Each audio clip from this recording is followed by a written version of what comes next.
Cavalcade of America.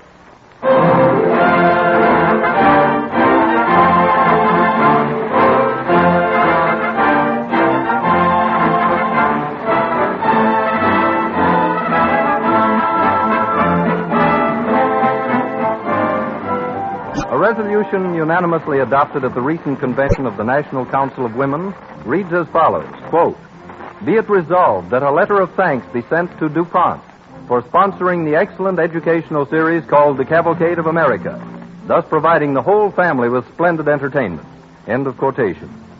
DuPont appreciates this compliment from such a distinguished organization, and needless to say, such a commendation is particularly timely right now during National Education Week.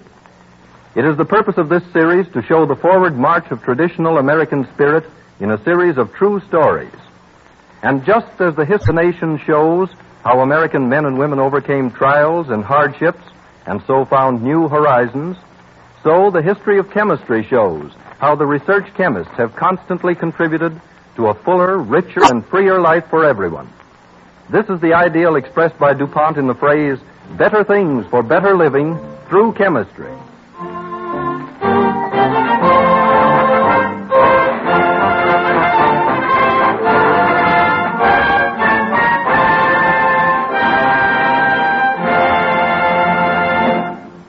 This evening, we welcome as our guest a distinguished star of the stage, Miss Fay Bainter, who will be heard in each of 3 episodes dealing with women's emancipation.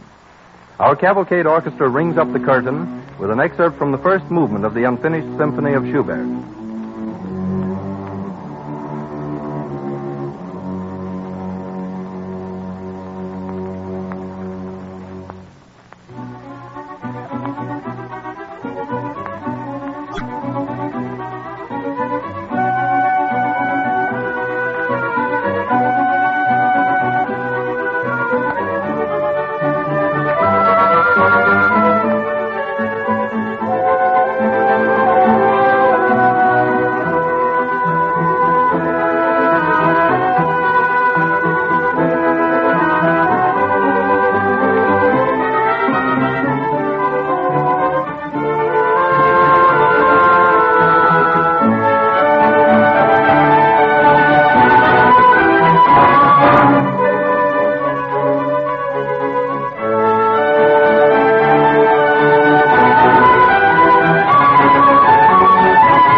when the signers of the Declaration of Independence founded our American Republic with the statement that all men are created equal, they did not seem to include women. American women, especially married women, were in a class legally with slaves, imbeciles, and felons. A scene such as which took place about 30 years before the Civil War can hardly be realized today.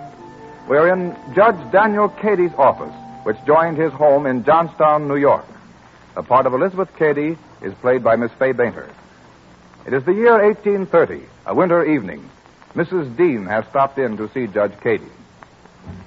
Do forgive me for disturbing you, Judge Cady, but I saw a light in your office window, and I was so upset. Don't apologize, Mrs. Dean. A good lawyer is a public servant, always ready to help his friends. You and my husband were always such good friends that, well, I felt I could come to you for advice. Of course, Mrs. Dean. Oh, hello, Elizabeth. Father, I'm sorry. I didn't know you were busy. You know my daughter, I think, Mrs. Dean. How do you do, Mrs. Dean? Oh, bless you, my dear. You're quite a young lady. Mrs. Dean, do you know that during the last semester at school, Elizabeth won the prize for being the best Greek scholar in the class? Why, Elizabeth, it doesn't seem quite delicate. I heard Father wishing he'd been born a boy, and I went to show him that I was just as good as a boy. She intends to make me pay for that one inadvertent remark. Well, I will, too, Father. You'll see. All right, Elizabeth. And I'll run along. Mrs. Dean wants to talk something over with me. Oh, let the child stay, Judge. Perhaps if she hears what I have to tell you, she won't wish she were a boy. Well, I don't think I understand you, Mrs. Dean. It's my son, Judge. My only son. Oh, surely you have no cause to complain of your son. Fine young man, Mrs. Dean, if I'm any judge. And a dutiful son. Yes, a fine young man. But there's truth in the old saying, a man is a son till he gets him a wife, but a daughter's a daughter the whole of her life. But what has this to do with... You know, when my father died, all his estate came to me and through me to my husband. Of course, Mrs. Dean. That is the law. A married woman can have no property in her own right. And then, when my husband died, he left the money to our son. And all that money that was mine now belongs to him. Quite properly. And I'm dependent on his generosity. It's his duty to take care of you and see that you have a proper home. Yes. But his wife's idea and my ideas on what is a proper home are very different. But she has no legal right No legal right, perhaps. But she rules my son's home. Where I was once the mistress, I'm now a poor relation. I'm an object of charity. My dear lady, surely you realize that nothing can be done about it. You mean there is no legal step I can take? No way that I can recover part of what was once mine? None, Mrs. Dean. That's the law. But I'm sure he's a kind, generous son. He was, Judge, until he married this woman. I've tried to treat her as a daughter. I've tried to be tactful and helpful. But this very morning I heard her telling him that if I complained any more, he hoped that he would send me to an institution. An institution, Judge Cady. Do you understand what that means?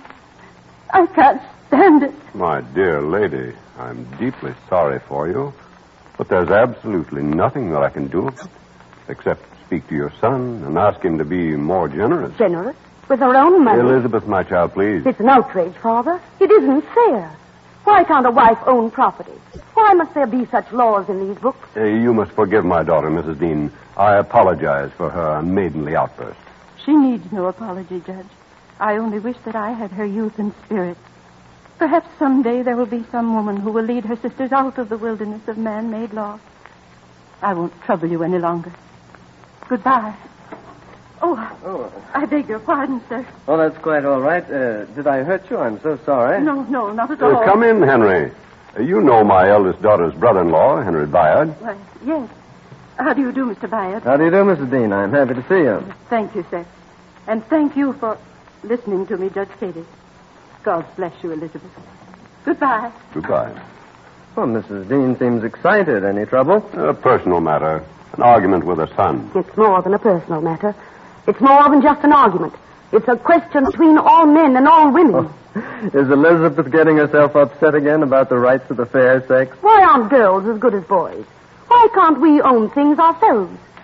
Father, do you mean to say that this necklace and these bracelets you gave me for Christmas aren't really mine? Well, legally... Legally, my dear, they belong to your father.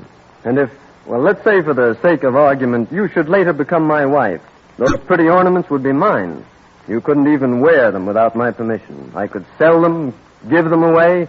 I could even change them for a box of cigars, and you'd watch them evaporate in smoke. It isn't fair. It's not fair. But my books, what are you doing? I'm going to tear the wretched laws out of your books. But my child... No, tearing them out of books will do no good, Elizabeth. You must take them out of the legal codes. You must tear them out of the hearts and brains of the men who wrote them and believe in them. Man makes the laws, and only men can change them. And they call this a free country. Oh, why can't I do something? Why can't I do something?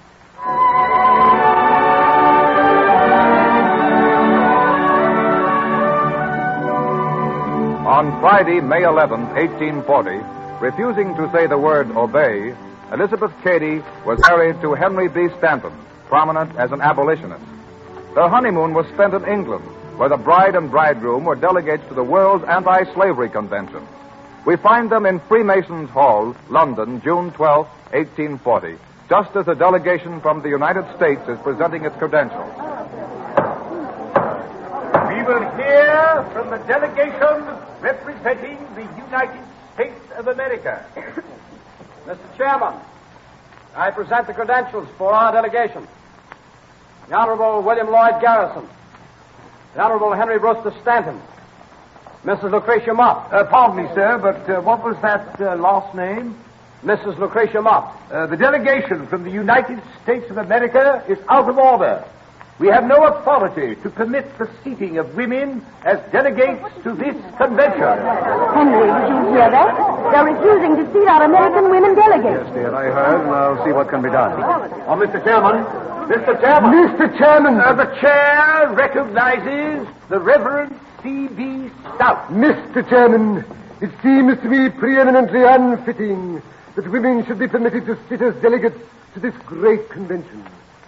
When in his great judgment God created woman from the rib of man, he did not intend her as man's equal, but subject to his will and command. Mr. Chairman, the chair recognizes Mr. George Bradburn of the United States. If the clerical gentleman who has just spoken can prove to me that the Bible teaches the entire subjection of one half of the race to the other, I think the best... Order! Mr. Chairman, in answer to the blasphemy of the previous speaker, may I remind him that St. Paul says in the 11th chapter of the 1st Corinthians, neither was man created for woman, but woman for man. And again in the 6th chapter of Ephesians, wives, submit yourselves unto your husbands, for the husband is the head of the wife. Mr. Chairman, the chair recognizes Mr. Henry B. Stanton. Mr. Chairman, ladies and gentlemen, in our National Anti-Slavery Society, women are accustomed to speak and vote in all its conventions. Their part in this great struggle is fully as active as that of the men. In the United States, Do you let the women vote in your country? not yet, but we hope that the time will come.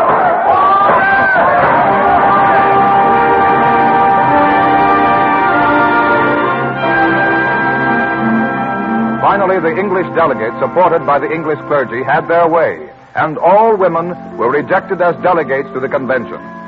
Elizabeth found herself seated in the audience beside another disappointed member of the American delegation, Lucretia Mott. Mrs. Stanton, I feel so humiliated sitting here like this, for all the world like a naughty child. I feel more contempt and disgust than chagrin, Mrs. Mott. What will they say in America?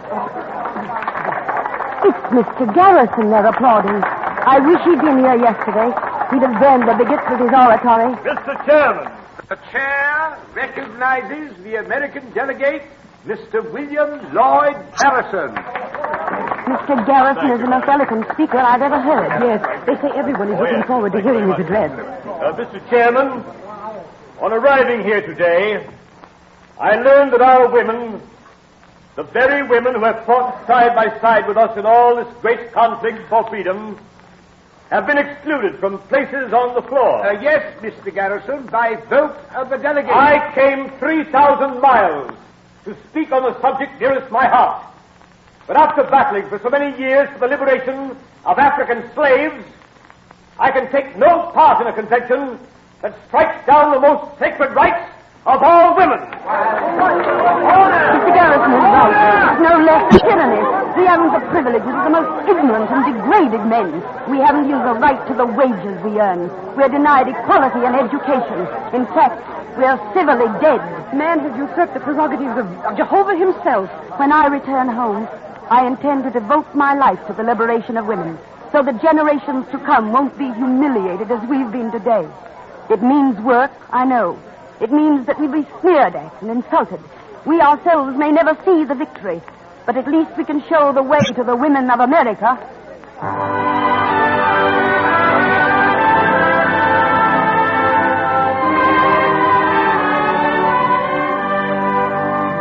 Elizabeth Cady Stanton's words turned out to be prophetic. They were the beginning of the reform which was to be known as women's rights. In 1848, a small convention was held in Seneca Falls, New York. It was ridiculed by the public and rebuked by the press. However, it was successful enough to result in the first national convention just 2 years later.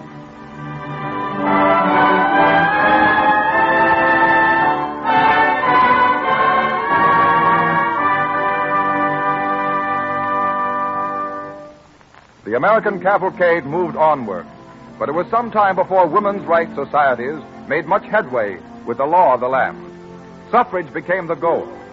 Western pioneers saw their women struggle beside them against the wilderness. And in 1869, Wyoming Territory granted the vote to women. This stirred the soul of Susan B. Anthony, often called the Napoleon of women's rights. And in the year 1871, we find Susan, played by Fay Bainter, entering the headquarters of the Board of Registry in Rochester, New York, with a group of co-workers. Well, ladies, what can I do for you?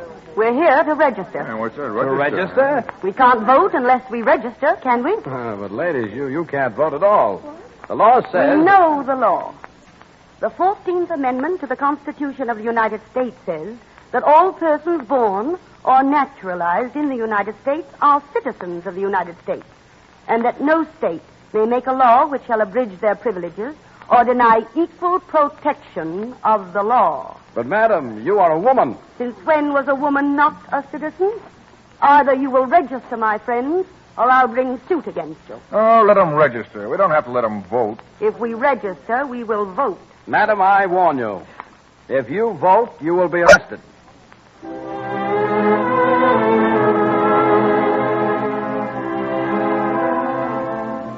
Susan B. Anthony did register and vote. She was arrested and fined $100. She refused to pay the fine, and President Grant pardoned her.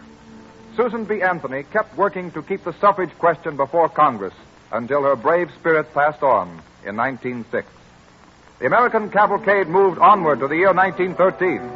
That was the year when the whole country was humming the beautiful waltzes from the operetta shouting.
On March 3rd, 1913, the day before Woodrow Wilson's inauguration, a great parade was held in the city of Washington.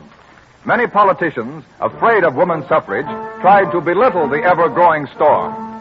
Two of them look out of a window on Pennsylvania Avenue as the parade passes.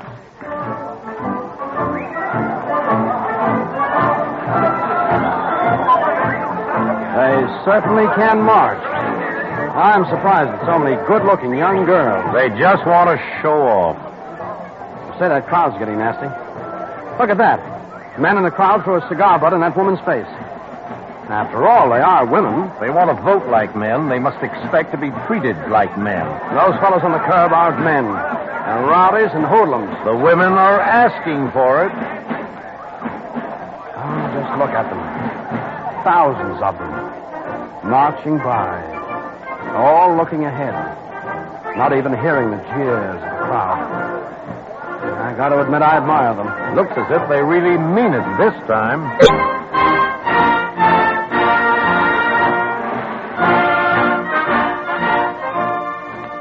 All through the day they marched, and into the night, dressed in white, women of all descriptions bravely bore their banners before a partisan crowd.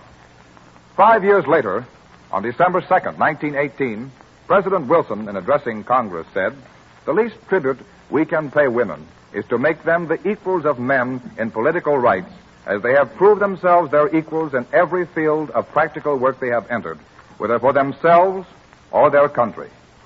In May 1918, the 19th Amendment was passed by the House, and in June by the Senate. But passage was one thing, ratification by 36 states was another. The legislatures of 35 states finally ratified. All eyes are turned towards Tennessee, the state that the suffragists hope will be the one to give them their long-delayed victory. The Tennessee Senate passes the bill 25-4.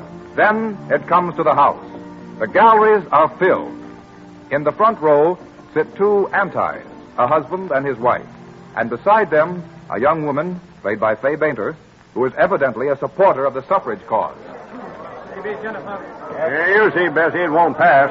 Our state wants to protect our women. We don't want them in politics. Don't want to drag them through the mire. You're right, dear. Absolutely right. Perhaps when women get into politics, they'll help drag it out of the mire. I beg your pardon, ma'am. I'm sorry, but I couldn't resist replying to your remarkable reason for keeping us from voting.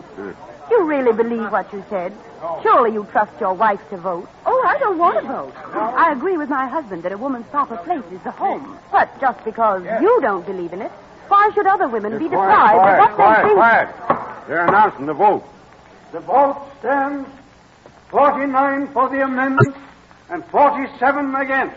49 to 47. We won. One moment, please. I cannot declare this a passing vote. There are only 96 members out of 99 present. The 49 ayes constitute a majority of those present, but not the majority of the entire membership of the House. It's a trick. It's clever. Walker's no fool. There'll be a move to reconsider until he gets full attendance. Mr. Speaker, the chair recognizes the member from Decatur. I voted against the bill, but in order to allow a move to reconsider, I will change my vote. I told you. They'll give them time to round up the 3 absent members, and they're all against the amendment. When they vote, it'll stand 50 against to 49 in favor. Mr. Speaker, the chair recognizes the member from Crockett County. Quiet, please. Mr. Speaker, do I understand that the member from Decatur changes his vote? You do, for purposes of reconsidering the motion until tomorrow. Now I will entertain a motion to adjourn. One moment, Mr. Speaker. Point of order. I still have the floor. Since he is reconsidered, that makes the vote stand 50 ayes and 46 noes. A clear majority of the entire House. 50 out of 99. What's it mean, dear? What means, my dear lady, that we've won? Your speaker outsmarted himself. The amendment is ratified. Next election, women will vote. Women are citizens of the United States at last.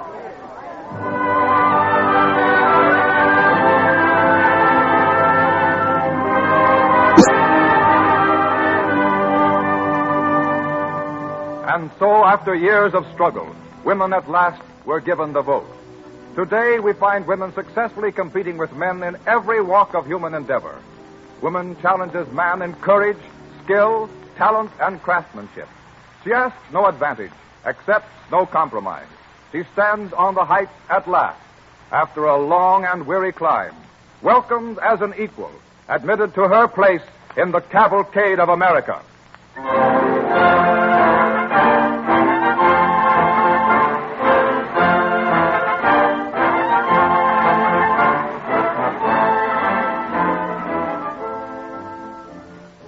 Think what an important part women play in the life of our nation, not only politically, but economically.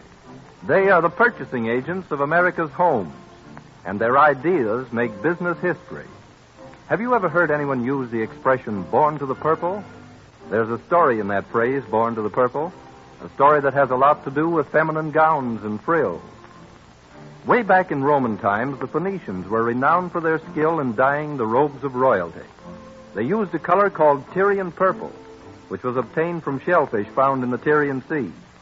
It was so costly that only royalty could afford clothing of this beautiful color, and hence the expression, born to the purple, denoting high birth.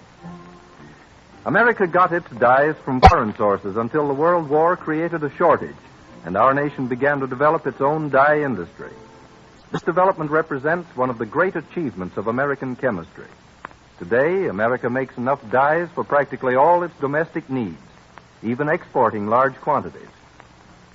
And so you see, the story of American dyes also is a story of emancipation. Our industries are now completely free from dependence on foreign supplies. Americans can be proud, too, of the high quality of home-produced dyes. Among the most recent developments is the class known as VAT dyes. These are the fastest colors known to science. And the women of America know how important it is to have fabrics that retain their original colors, in spite of repeated washings and prolonged exposure to sunlight. DuPont has played an important part in this building of the American dye industry, and research chemists in DuPont laboratories are still seeking further improvements in dyes, just as they're working in many other fields of research to provide better things for better living through chemistry.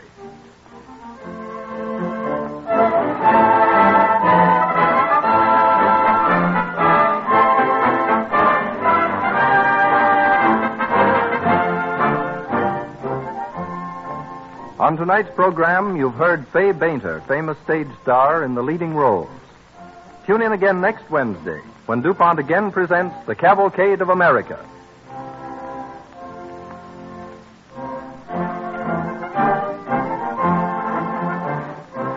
This is the Columbia Broadcasting System.